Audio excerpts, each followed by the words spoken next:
Trump signs order to dismantle the U.S. Department of Education.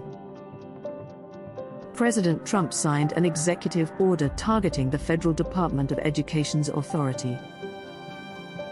This move aims to shift control of school policy to states and local boards. Students and educators joined Trump during the signing, highlighting its significance. The order fulfills a key promise made to conservative supporters during his campaign. This decision could reshape the future of education in the United States significantly. Stay updated with us for more important news.